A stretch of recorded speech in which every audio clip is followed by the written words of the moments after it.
이 소돔과 고모라 땅의 마지막 심판에 대한 이야기를 기록한 미국의 어느 크리스찬 작가가 있습니다. 오늘 여기 성경에는 천사가 2명이 등장해요. 그런데 18장에 보면 천사가 아브라함의 가정에는 3분이 찾아와요. 아브라함에게는 3명의 천사가 찾아왔는데 롯의 가정에는 2명의 천사만 방문합니다. 그러면 아브라함의 가정에 나타난 또 하나의 천사는 누굴까요? 많은 성경학자들이 해석하기를 구약에 나타난 그리스도, 성육신 이전의 그리스도라 이렇게 말씀해요. 성육신 이전의 그리스도께서 현존하신 것이다. 그 한 천사가 소돔 땅 롯의 가정을 방문한 2 천사를 계속 지시하는 거예요. 산으로 빨리 넘어가라. 소돔 땅으로 들어가라니까. 롯의 가정을 찾아가. 그 2 천사가 롯의 집에 가서 이 롯이 이 도생을 빨리 떠나도록 설득을 합니다. 열심히 설득을 해요. 롯과 2 딸과 아내와 그리고 2 예비 사위가 이 소돔 성에 많은 재산이 있어요. 떠나기가 어려워서 지체합니다. 그랬더니 그 성육신 이전에 그리스도가 막 사인을 보냅니다. 빨리 떠나라고. 그래서 2 천사가 강권하는 거예요. 한 천사는 롯과 그의 아내의 손을 꽉 붙잡고 또 한 천사는 2 딸의 손을 붙잡고 롯의 가정을 떠나 소돔 땅을 떠나 빨리 가라고, 빨리 가라고. 저들이 언덕을 넘고 산을 넘어서 작은 성읍 소알 땅에 이 4명을 억지로 보내요. 그리고 이 2 천사가 자기 사명을 완수했다고 지시하시는 그 성육신 이전의 그리스도에게 2 팔을 높이 들고 사인을 보냅니다. 내 사명 완수했습니다. 그때 하늘에서 불비가 내려요. 그리고 2 천사는 그 유황불에 없어지고 말아요. 소돔 땅에 다 타버리고 말아요. 그 작가가 그 소설에서 말해주고 싶은 게 있어요. 주께서 우리의 영혼을 구원하고 우리를 새롭게 하기 위한 그분이 먼저 십자가에 달려 죽으셨다는 거예요. 십자가에 몸짓고 피 흘려 대신 죽으시고 우리를 살리셨다고 하는 예수 그리스도의 십자가의 그 사건을 예표하는 소돔 땅 고모라 땅의 구원 사건이라고 그렇게 설명하고 있는 겁니다. 누가 은혜를 입습니까? 하나님 말씀을 듣고 순종한 롯과 그리고 그 2 딸들은 은혜를 입어요. 소돔 성에 미련을 두고 돌아보았던 그 롯의 아내와 2 사위는 소금 기둥이 되고 불에 타 죽고 말아요. 하나님은 우리에게 은혜를 허락해 주셨지만 누구나 다 은혜를 누리는 건 아니에요. 그 은혜를 믿고 믿음으로 받아들이고 순종한 사람들은 은혜를 입었고 그렇지 않은 사람들은 십자가에서 달려 죽으신 예수님의 은혜가 있어도요 구원받지를 못하는 거예요. 로마서 10장 9절 10절에 이렇게 말씀합니다. 내가 만일 네 입으로 예수를 주로 시인하며 또 하나님께서 그를 죽은 자 가운데서 살리신 것을 내 마음에 믿으면 구원을 받으리라.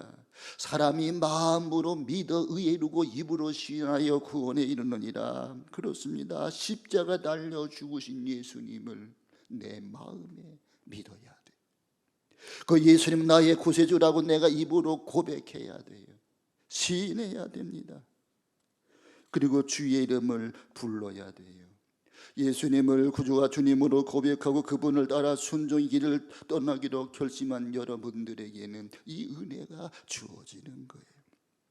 이 구원의 은혜가 여러분의 것이 되시기를 주 이름으로 축원합니다. 이 변화의 은총이 여러분의 것이 되기를 기도합니다. 우리 한국 교회가 극복해야 될 가장 중요한 문제 중에 하나가 뭐냐? 명목상 크리스찬이 많다는 거예요. 이름뿐인 교인들, 진짜 순수한 그리스도인들이 아닌 명목상의 교인들, 소위 노미날 크리스찬이라는 명목상의 그리스도인들이 많다는 거예요. 주일이면 이런 분들은 교회에 나와서 예배에 참석합니다. 예배에 익숙합니다. 그런데 월요일이면 어김없이 신앙과 전혀 상관없는 삶의 자리로 되돌아가고 죄를 범하고 세속적 가치관으로 살아가는 사람들이 많다는 거예요. 기독교인들은 성경적 가치관으로 살아가야 되잖아요. 그리스도적 가치관으로 살아가야 되잖아요. 그런데 많은 사람들이 교회를 다니면서 예수를 믿으면서 여전히 세속적 가치관으로 살아간단 말입니다. 저는 오늘 그런 이미지를 대표하는 사람을 이야기하려고 합니다. 그가 바로 롯이라고 하는 사람입니다. 롯은 아브라함의 조카예요. 아람을 따라다녔고 제단도 쌓고 여호와 이름을 불렀지만 아주 세속적인 사람입니다.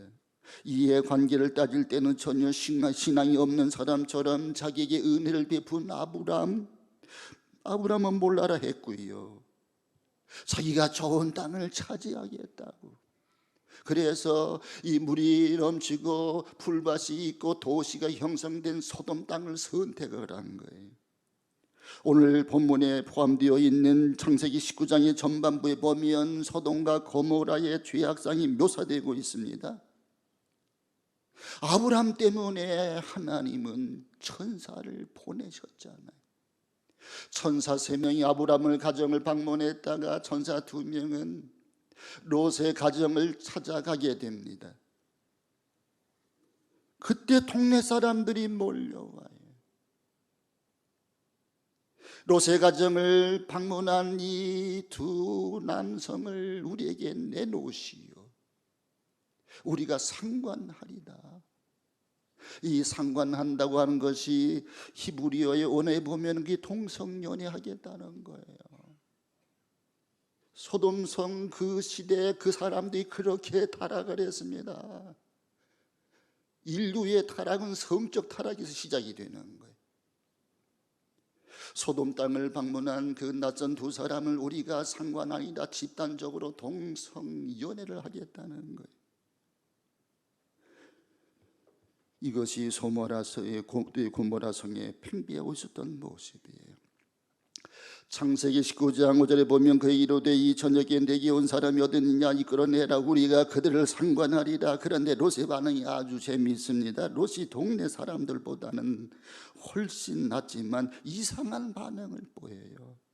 이미 소돔 땅의 음란한 문화가 롯의 마음에 오염된 것을 볼 수가 있습니다. 그래서 오늘 본문 말씀 이전에 8절에 보면 내게 남자를 가까이 아니한 2 딸이 있노라. 청컨대 내가 그들을 너희에게로 이끌어내리니 너희 눈에 좋은 대로 그들에게 행하고 이 손님들은 그대로 놔두라.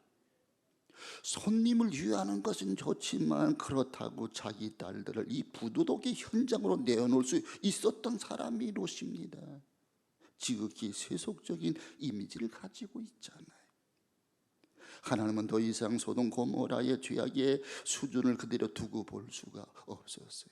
드디어 이 도시에 대한 심판을 작정하셨어요. 심판을 작정하시고 나서 하나님은 롯에게 기회를 주시려고 2 천사를 보낸 거예요.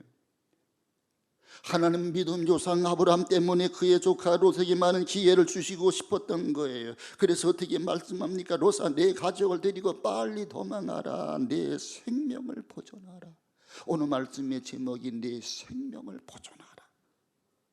여기서 내 생명을 보존하라는 말은 육체적으로 생명을 보존하라는 그런 의미도 있지만 더 중요한 의미는 육체적 생명뿐만 아니라 내가 좀 변화라. 바꿔줘라. 새 사람이 되어라. 그리고 이제부터는 새로운 인생을 살라고 하는 말씀이기도 하는 거예요.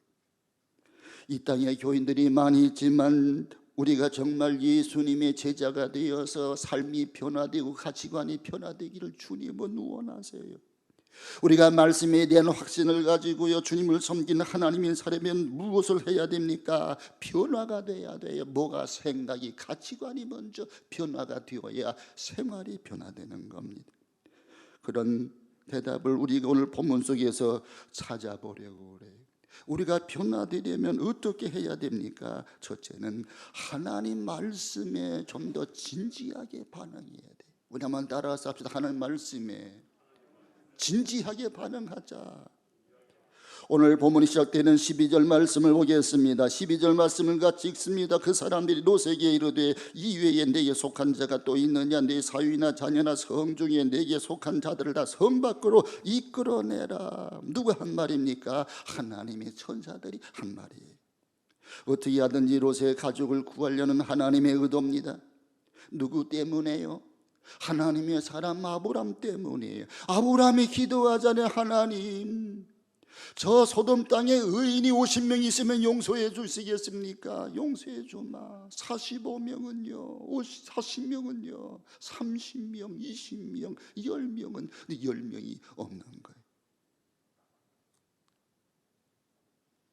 소돔 땅의 유황불 심판에서 아브람의 조카 롯의 가족을 구해내려고 하나님은 애를 쓰시는 거예요. 그 다음에 13절 말씀을 같이 읽습니다. 13절 그들에 대한 부르짖음이 여호와 앞에 크므로 여호와께서 이곳을 멸하시려고 우리를 보내셨나니 우리가 멸하리라. 그들에 대한 부르짖음이 누가 기도했을까요? 아브람이 기도했잖아요. 하나님, 저 소돔 땅 고모라 땅을 용서해 주세요. 저들을 구원해 주세요. 성적 타락의 도시, 흠년의 도시, 동성연애가 유행하는 도시 소돔 땅, 하나님이 이 도성을 멸하시겠다는 그 심판의 메시지를 받고 아브라함은 하나님께 부르짖어 기도하는 거예요. 이 하나님의 메시지에 대한 반응이 어떻습니까? 14절을 같이 읽겠습니다. 롯이 나가서 그 딸들과 결혼할 사위들에게 말하여 이르기를 여호와께서 이 성을 멸하실 터이니 너희는 일어나 이곳에서 떠나라 하되 그의 사위들은 농담으로 여겼더라. 성적 타락의 도시, 이 음란한 도시, 동성연애가 팽배한 이 도시를 하나님이 유황불로 심판해 주신다고 말씀하는데요, 그 사위들은 이 하나님 말씀을 전하는 롯의 말을 어떻게 여겼다고요? 농담으로 여겼단 말이에요. 하나님도 우습게 여겼고요, 자기 장인 될 사람의 말도 우습게 여겼다는 말이에요. 여러분이 성경에 나와 있는 하나님의 그 심판, 예수 그리스도의 십자가의 사랑, 예수님의 부활, 그리고 승천, 그리고 성령을 보내주시고 재림할 이 모든 사건을 우리는 역사적 사건으로 받아들이는 거예요. 팩트로 받아들인다 그 말이에요. 근데 많은 사람들은 이 성경의 메시지를 신화적인 메시지로 그냥 교훈적인 것으로만 농담 수준에서 알아듣는 교인들이 많아요. 우리는 전능하신 하나님, 창조주 하나님 말씀에 대해서 진지하게 반응해야 될 줄로 믿습니다. 저는 이것을 첫 번째 강조하고 싶어요. 예배가 뭡니까? 하나님에 대한, 하나님 말씀에 대한 진지한 반응이에요.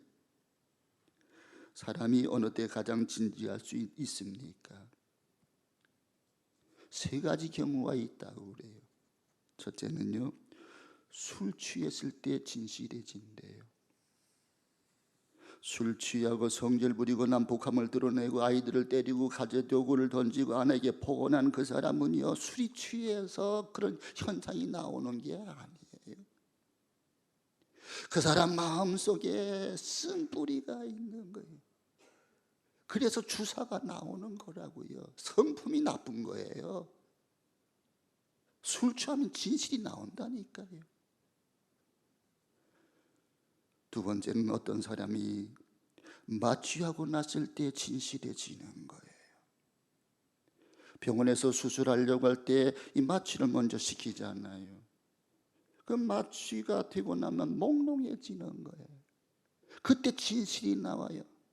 곁에 서 있는 아내 보고 미쓰고 그러면은요, 이 사람 미쓰고 하고 뭐 하고 있다는 거예요?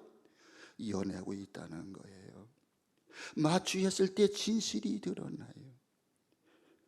근데 진짜 사실은 죽음 앞에서 진실해집니다. 죽음 앞에서는 진실해집니다. 우리 기독교 신앙을 가리켜서 종말론적 신앙이라고 그래요. 이 종말론적 신앙을 오해하는 사람들이 많습니다. 종말론적 신앙 그러면 말세에 노이로제에 걸려서 가정 팽개치고 산에 가서 주여 주여 소리치고 그런 비극적인 이미지를 생각할 수가 있습니다. 그런데 여러분, 기독교의 종말론적 신앙은 그런 게 아니에요. 매 순간 매 순간 내 삶의 마지막 날인 것처럼, 마지막 시간인 것처럼 엄숙한 심정으로 주 앞에 반응하며 살아가는 사람들의 믿음, 이것이 종말론적인 믿음이에요. 어느 여류 문학가 한 분이 있는데 집사님이세요. 그분의 아주 감동적인 간증을 들은 적이 있습니다. 벌써 여러 해가 되었습니다만 이분이 건강이 안 좋아서 병원에 가서 체크를 하는데 재검진을 받으세요. 그리고 입원하세요. 그래서 입원을 해서 검사를 받는 도중이었습니다. 병실 바깥에서 가족들이 그 의사랑 이야기하는 이야기를 들었어요. 우연히 자기의 병세를 알게 되었습니다. 암이라는 거예요. 암 말기라는 거예요. 처음에는 너무너무 당황했지만 이제 올 것이 온 모양이다. 이분은 믿음의 사람이기 때문에 아주 냉철하게 마음먹고 자기 죽음을 준비하기 시작했습니다. 죽을 것을 생각하니까 꾸었다가 갚지 못한 소소한 돈들이 생각이 났어요. 그걸 찾아다니면서 그 돈을 다 갚았어요. 누가 자기에게 상처를 준 것, 마음속에 남아있는 것, 자기가 다른 사람에게 마음을 좀 험하게 했던 것들이 기억이 나서 다 일일이 전화를 하고 찾아가기도 하고 그러면서 나를 용서해달라고 용서를 구했습니다. 진심으로 용서를 구했습니다. 나름대로 재산도 정리하고 그러면서 병원에 입원을 하고 2개월을 지나는데 몸이 안 나빠지는 거예요. 의사가 6개월을 넘기기 어렵다고 이야기를 했다는데 자기 몸이 나빠지지 않는 거예요. 음식도 먹고 소화도 잘 시키고요. 그러니까 누가 그 서울대 병원에 가서 다시 검사를 해보라고, 그래서 그 병원에서 나와서 서울대 병원에 가서 재검사를 했더니 서울대학교 병원에서 위궤양이라는 거예요. 위암이 아니라 위궤양이 심하면 암처럼 보일 때가 있거든요. 그랬더니 그 사실을 안 주변 사람들이 집사님 속상하지 않아요? 그랬더니 그 집사님 하는 말씀이 그 2개월 동안 정말 자기는 자기 인생을 깊이 성찰했다는 거예요. 그렇게 진지하게 내 인생을 살아간 때가 없었다는 거예요. 이 마음으로 그대로 나머지 내 인생을 살았으면 좋겠어요. 그렇게 반응을 했습니다. 죽음 앞에서 인간은 진지해져요. 여기 본문에 나타난 롯이 그 도성에 대한 하나님의 심판의 경고를 들었습니다. 롯은 믿었습니다. 그 심판을 믿었습니다. 어느 정도 이 사람의 밑바탕에는 신앙이 있었던 거예요. 그러니까 하나님의 심판을 믿고 자기 사위들에게 말했지요.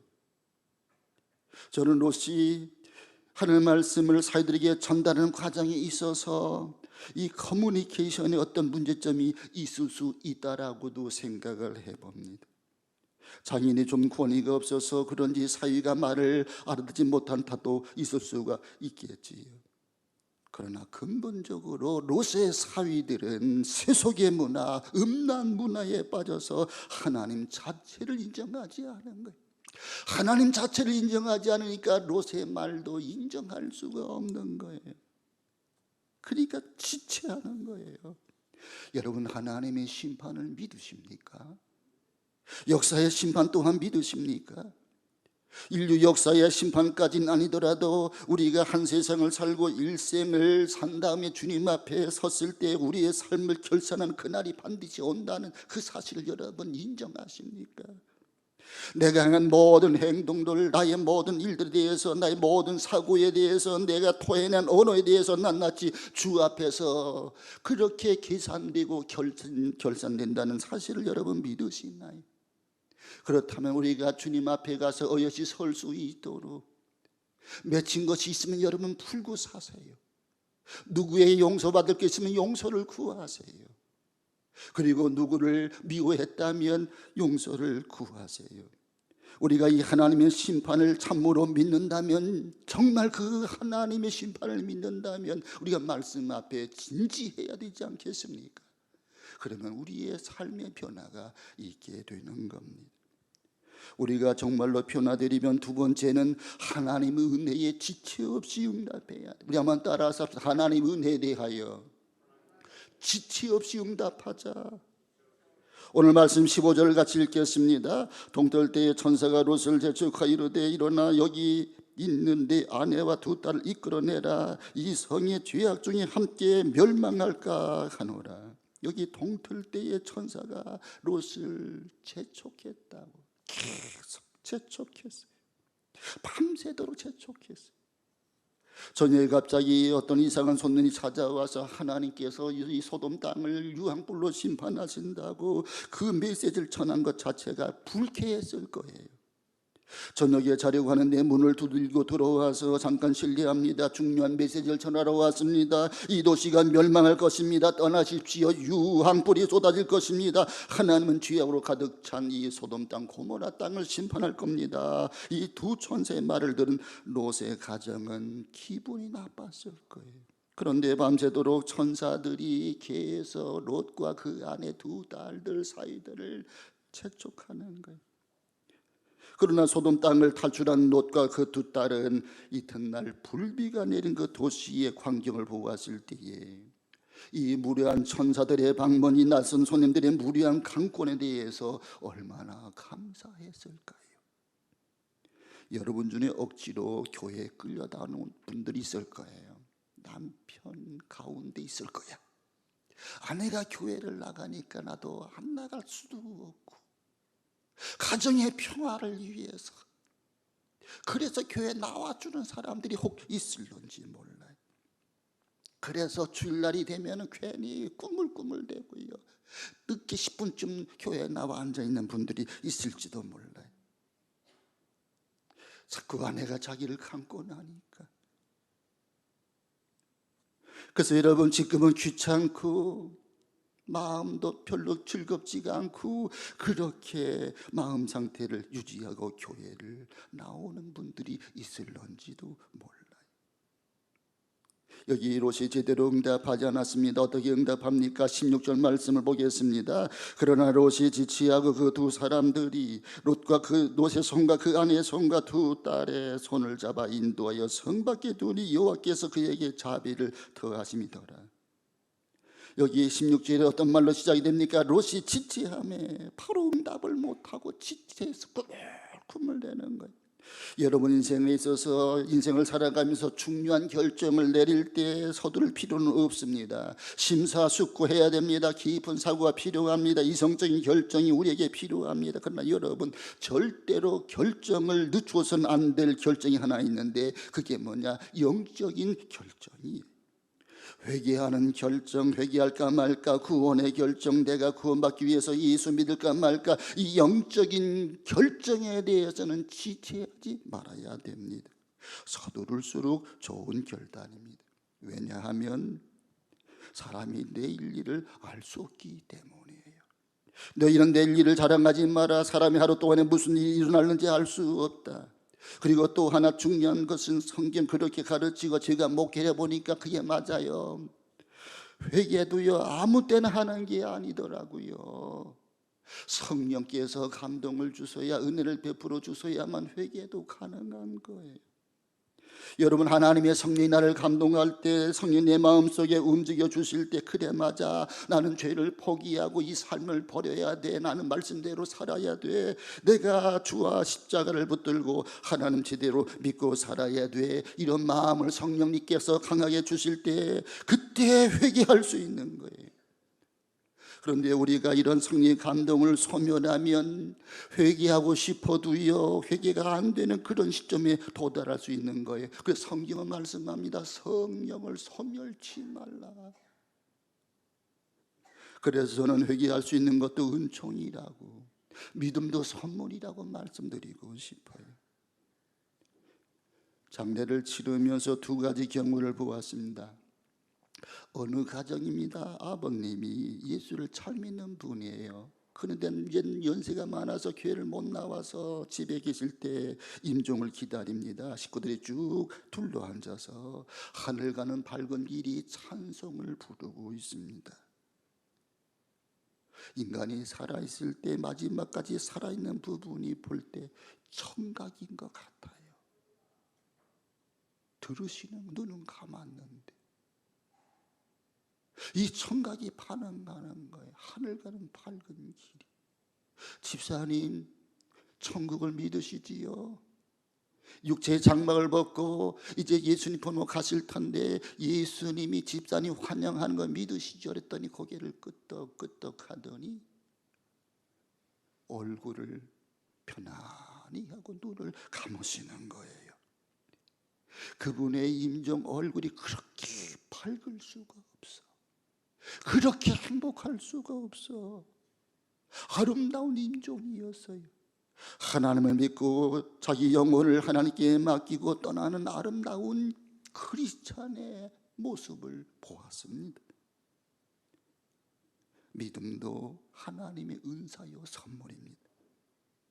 그리고 어느 날 어느 가정의 식구들이 자기 안 믿는 아버지가 돌아가시게 되었다고, 마지막 순간인 것 같다고, 목사님 힘들어도 우리 가정에 좀 방문해 주세요, 우리 아버지에게 전도 좀 해 주세요. 그래서 그 가정을 방문했습니다. 그런데 그 아버지가 마지막 시간에 그렇게 인상을 쓰고 악다구리를 쓰는 거예요. 어르신, 이제 이 땅에 남아있는 시간이 얼마 없는 것 같아요. 어르신 이 땅에 보내신 분이 하나님이 있고 이제 하나님께로 가실 터인데 예수님을 영접하세요. 그랬더니 막 신경질을 내고 짜증을 부리고 나가라는 거예요. 그래서 더 이상 전도할 수가 없었어요. 그래서 그냥 나올 수밖에 없었어요. 그날 아글아글 쓰다가 그분은 소리 지르고 고통 속에 죽었다고 그래요. 두 사람의 임종을 보았습니다. 이 극적인 차이, 그때 내가 느낀 것이 뭐냐 하면 회개도 할 수 있을 때가 있다는 거예요.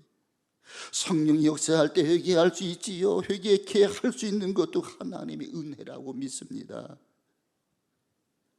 근데 거기에는 대가가 필요 없어요. 응답만 하면 되는 거예요. 열린 마음으로 주께서 역사하실 때, 성령이 역사하실 때 마음을 열기만 하면 맞아요. 주님, 저는 죄인이에요.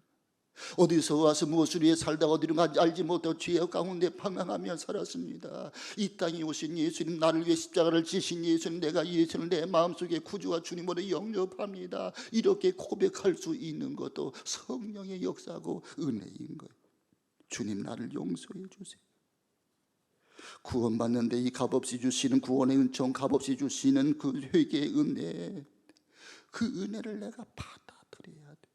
내가 값없이 구원받고 용서받고 새로워지도록 하나님의 아들 예수 그리스도를 내 마음속에 주님으로 내가 인정해야 돼요.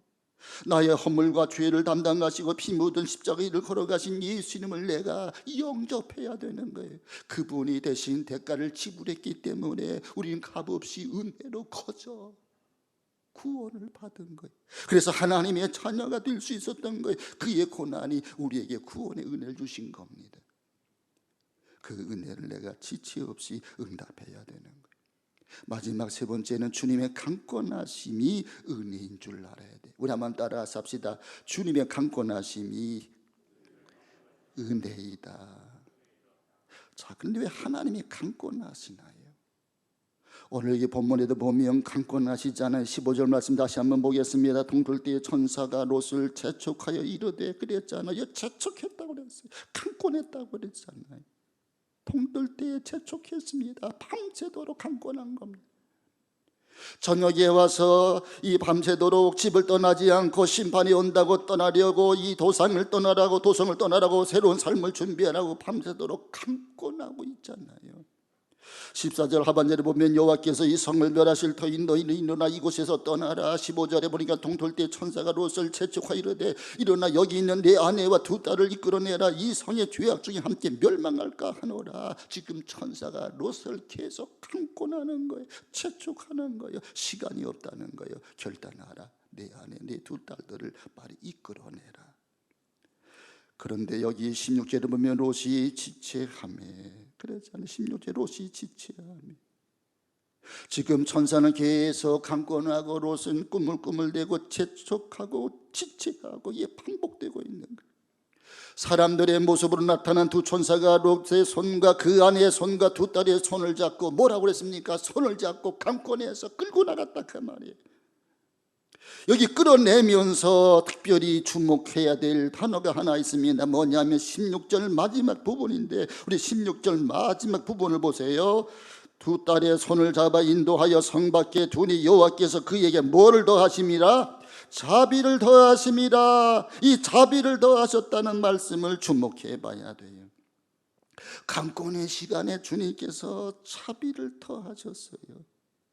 19절 말씀도 보겠습니다. 주의 종이 주께 은혜를 입었고 주께서 큰 인자를 내게 베푸사 내 생명을 구원하시오니, 이렇게 말씀하잖아요. 은혜를 입을 때, 강권할 때에 우리가 그게 은혜인 줄 알아야 됩니다. 주께서 큰 인자를 내게 더하사, 그것이 사랑이었다 그 말이에요. 강권이 사랑이었다. 강권하는 게 사랑이에요. 여러분, 오늘처럼 개인의 자유의사가 존중되는 시민사회 속에서 강권이란 말이 주는 이미지는 어떤지 부담스럽잖아요. 그런데 사랑은 강권하는 거예요. 강권하여 내 집을 채우라고 주님은 말씀하시잖아요. 여러분, 사람을 사랑하는 사람은 그 사람을 위해 기도하고요, 그 사람을 강권해요. 때로는 강권해요. 여러분, 사랑하는 아이가 지금 절벽을 향해 뻘뻘 기어가고 있다면 여러분이 부모라면 가만히 내버려 두겠습니까? 절벽을 향해 가는 그 아이를 내가 끄집어 당겨야지요. 거기로 가면 안 돼. 조금 더 가면 절벽이야. 너 죽어. 강권하잖아요. 내 자녀들이 비행 청소년이 되어서 집을 갖추라고 못된 친구들 어울릴 때 여러분이 부모라면 가만히 내버려 두겠습니까? 강권해야지요. 아이가 끓는 물 향해 기어가고 있다면 그 방향을 가로막아야지요. 그것을 가지 못하게 해야지요. 지금 자살을 시도하는 자녀가 있다면 부모가 어찌 가만히 있을 수 있단 말입니까? 우리나라의 하루에 평균 자살하는 사람들이 40명씩입니다. 1년에 15,000명이 자살해요. 어찌 우리가 가만히 있을 수 있단 말입니까? 동성연애하는 사람들이 점점 많아지고 동성연애법이 이제 평등법으로 둔갑하여서 국회에서 지금 이게 통과되기 직전에 있는데 어찌 우리가 가만히 있을 수 있단 말입니까? 가끔 우리가 예수 좀 제대로 믿자고 주변 사람들에게 전도하면, 안타까운 마음으로 교회를 좀 끌고 오려고 그러면 자기 혼자 믿지, 그렇게 반응하는 사람들이 많아요. 믿음은 개인적인 거잖아. 자유잖아. 당신이나 잘 믿어. 그런데 이분들이 나중에 하나님 나라에 들어가면 틀림없이 아마 그렇게 말할 거예요. 나를 강권해 주셔서 너무 감사합니다. 집사님, 그때 나를 전도해 주셔서 너무 감사합니다. 내가 집사님 올 때 싫어했고 물 확 나다고 때론 침도 뱉었는데 집사님 그럼에도 불구하고 계속 죽을 써 가지고 왔잖아. 나에게 전도했잖아. 그래서 내가 집사님 따라 나왔잖아. 정말 그때 그렇게 해주어서 너무너무 고마워. 이렇게 고백할 겁니다. 나를 강권해서 전도해 주셔서 너무 감사합니다. 그때 나를 강권하지 않았다면 난 분명히 지옥에 갔을 텐데요. 그때는 그게 사랑인 줄 몰랐어요. 그때는 그게 사랑인 줄 몰랐어요. 사랑이 때문에 강제하는 것입니다. 주님이 사랑하기 때문에 회개하라고. 그래서 바꾸지라고, 이대로 살아서는 안 된다고, 하나님의 심판이 온다고. 그게 사랑입니다. 우리는 이 하나님의 강권의 밑바탕에 숨어있는 하나님의 사랑을 알아야 됩니다. 이런 사람들이 변화될 수가 있어요. 이 사랑 때문에 하나님이 사랑해서 우리 보고 그렇게 회개하라고 믿으라고 말씀하시는구나. 우리 인간 너무나 완악하고 강팍해서 하나님이 선자를 보내도 그 선자를 잡아서 옥에 가두고 죽이고, 하나님이 자신을 이 땅에 보내셨구나. 그리고 예수님이 하나님과 둘리 이 땅에 오셔서 십자가에 몸짓고 피 흘려 대신 죽으셨구나. 그리고 나를, 연약한 나를 위해 성령을 또한 보내주셨구나. 하나님이 나에게 강권하시는구나. 이 강권이 사랑인 줄 아시기를 바랍니다. 이런 사람들에게 믿음의 변화, 인격의 변화가 있게 되는 거예요. 이제 선택은 여러분들에게 달려 있어요. 여러분 은혜 받고 구원받고 회개하여 생명을 보존하시겠습니까? 아니면 은혜를 거절하고 영원한 파멸의 길로 걸어가시겠습니까? 선택은 여러분의 몫입니다. 생명을 보존하고 변화하려면 하나님 말씀에 대하여 우리가 진지하게 반응해야 돼요. 주님의 은혜에 지체 없이 응답해야 돼요. 주님의 강권하심이 은혜인 줄 알아야 됩니다. 그런 은혜가 우리에게 있게 되기를 주의 이름으로 축원합니다. 하나님 아버지, 나를 찾아와 주시니 감사합니다. 우리를 구원하시려고 예수님이 이 땅에 오시고 십자가 몸짓고 피 흘려 대신 죽으신 것을 감사합니다.